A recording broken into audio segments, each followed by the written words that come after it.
बिस्मिल्लाहिर्रहमानिर्रहीम। आज हम कवर करने जा रहे हैं फिजिक्स का एक और टॉपिक जिसका नाम है कॉम्बिनेशन ऑफ कैपेसिटर्स की कॉम्बिनेशन। तो हमें पता ही है कि कैपेसिटर्स क्या होते हैं। तो कैपेसिटर की कॉम्बिनेशन की क्या नीड आई है। अगर हमें किसी भी सर्किट के अंदर 4 माइक्रोफेरेड कैपेसिटेंस की ज़रूरत है, ठीक है, और हमारे पास 4 माइक्रोफेरेड कैपेसिटेंस वाला कैपेसिटर मौजूद नहीं है, और हमारे पास मौजूद है एक 2 का और दूसरा 2 का, ठीक है। तो हम दोनों को मिलाएंगे ऐसे वे के साथ जो हमारा 4 बन के आए कैपेसिटेंस, ठीक है। तो इसी हिसाब से इसी पर्पज़ के लिए हमने कॉम्बिनेशन करी है कैपेसिटर्स की। तो कैपेसिटर्स के अंदर कॉम्बिनेशन 2 किस्म की होती है, एक होती है सीरीज़ कॉम्बिनेशन और दूसरी होती है पैरेलल कॉम्बिनेशन। तो पहले हम देख लेते हैं कि सीरीज़ कॉम्बिनेशन कैपेसिटर्स के अंदर कैसे की जाती है। अब हम इसकी डेफिनेशन पढ़ लें कि combination of capacitors in such a way where charge across all the capacitors is same, ठीक है। ये बात आपको नोट करनी है कि कैपेसिटर्स को हम उस वे में अरेंज करें, उस तरीके से इनको प्लेस करें कि जो हम चार्ज दे रहे हैं वो across all the capacitors should be same, ठीक है। बट द वोल्टेज वेरीज, ठीक है। वोल्टेज जो है वो वेरी करेगा एक से दूसरे कैपेसिटर में, इसमें डिफरेंट होगा, इसमें डिफरेंट होगा, इसमें डिफरेंट होगा, और जो हमारा चार्ज है वो हमारा सेम ही रहेगा अक्रॉस ऑल द कैपेसिटर। सो अगर हमारा वोल्टेज वेरी कर रहा है तो हम वोल्टेज लेंगे इसकी डेरिवेशन बनाने के लिए कि टोटल कैपेसिटेंस हम कैसे फाइंड करें।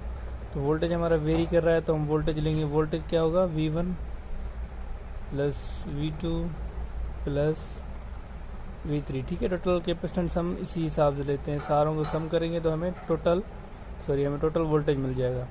तो हमें पता है कि V जो बराबर होता है वो होता है Q/C, Q divided by capacitance. और जबकि हमारा ये कैपेसिटेंस मिली हुई है C1 C2 C3, ठीक है। तो इसी हिसाब से हम यहाँ पे रखेंगे।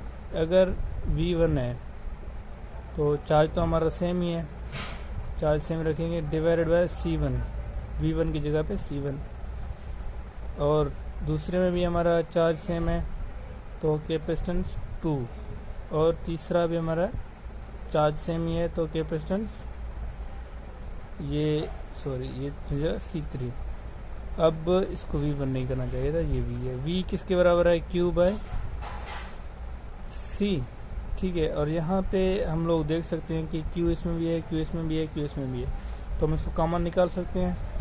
हमने Q निकाल लिया कॉमन, अब क्या बचेगा 1/C1 plus 1/C2 plus 1/C3, ठीक है। ये एक Q है, मल्टीप्लाई में इस तरफ साइड जाएगा तो डिवाइड में चला जाएगा, तो ये दोनों आपस में कैंसिल आउट हो जाएंगे, ठीक है। तो हम कर रहे हैं 1/C is equal to 1/C1 plus 1/C2 plus 1/C3। ये चलता जाएगा n नंबर से, जितने भी हम कैपेसिटर लगाएं।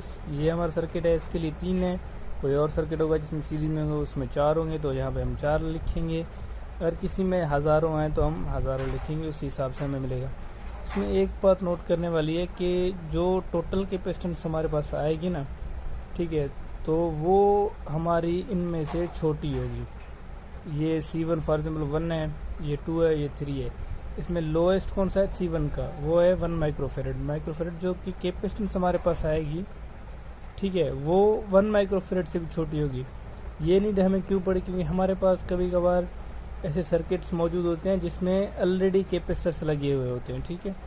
तो उन कैपेसिटर्स की हमें कैपेसिटेंस की ज़रूरत पड़ती है बहुत कम।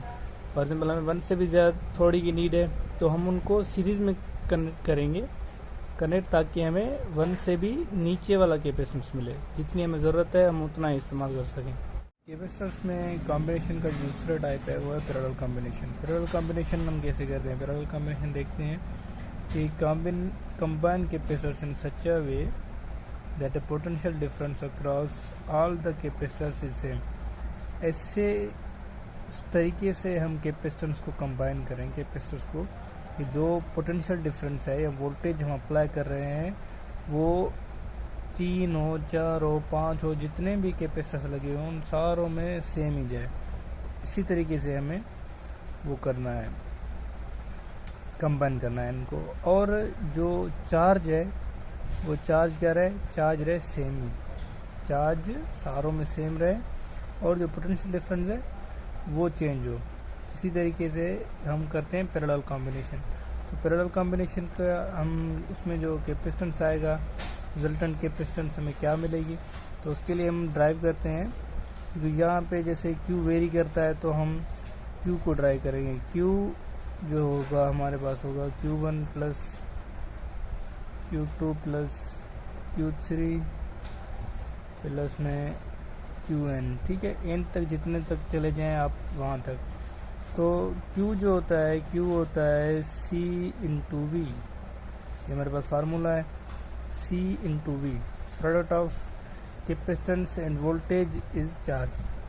तो जो हमारे पास Q1 होगा वो क्या होगा, C1 इंटू वी, क्योंकि वोल्टेज सेम ही रहता है। यहाँ पे होगा C2V, फिर होगा C3V और फिर होगा CNV, ठीक है।